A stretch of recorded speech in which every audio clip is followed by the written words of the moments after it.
their way home. The president continues to state, congratulations to our great American warriors. There is not another military in the world that could have done this. In caps, now is the time for peace. Thank you for your attention to this matter. Jennifer Griffin is live at the Pentagon. Let's bring Jennifer in. Jennifer, we're just getting word, obviously, with the president's announcement, what this looks like. Well, Brett, we knew that there was something afoot this morning when we woke and heard that there were 6 B-2 bombers that had been seen leaving Whiteman Air Force Base last night at midnight.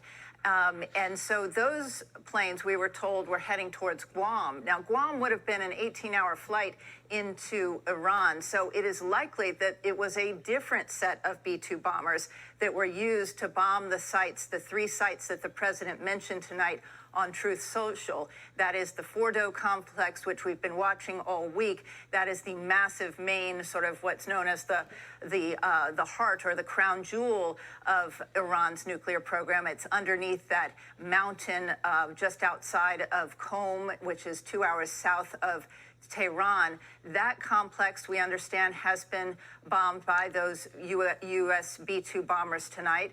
Also, Isfahan, as well as Natanz. Natanz had another underground facility. Remember, before Fordo was built in 2006, Natanz had been the main enrichment site. It was also built underground. Israeli jets had been targeting it in the last week, but they had not been able to penetrate underground. So those U.S. B-2 bombers, which flew out of Whiteman Air Force Base in Missouri, they would have taken out that underground facility. And something else that was really important is the Israeli Air Force over the previous week has hit Iran's defense systems very hard.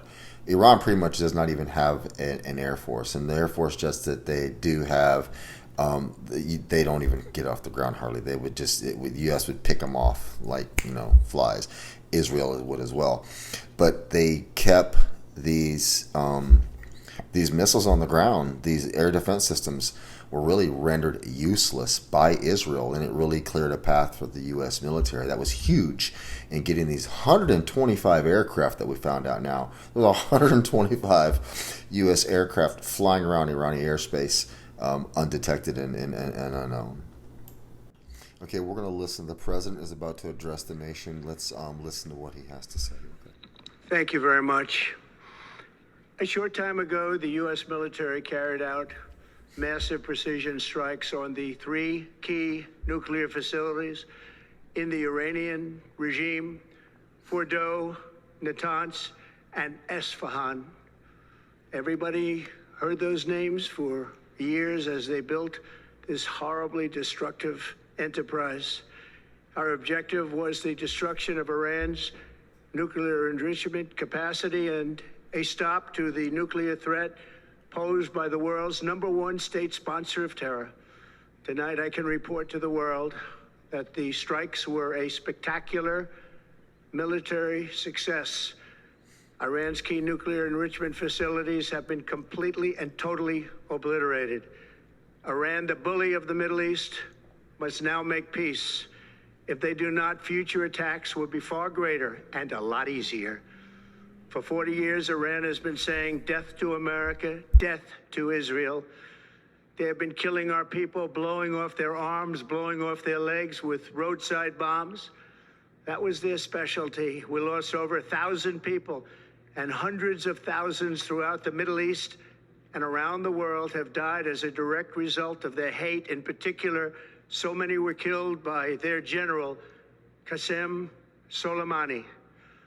I decided a long time ago that I would not let this happen. It will not continue.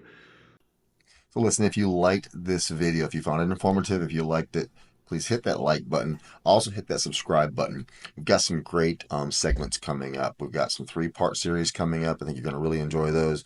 And we'll be on top of this like every single day, among other world-changing news stories, world events. So again, hit that like button and subscribe, and we'll talk to you soon.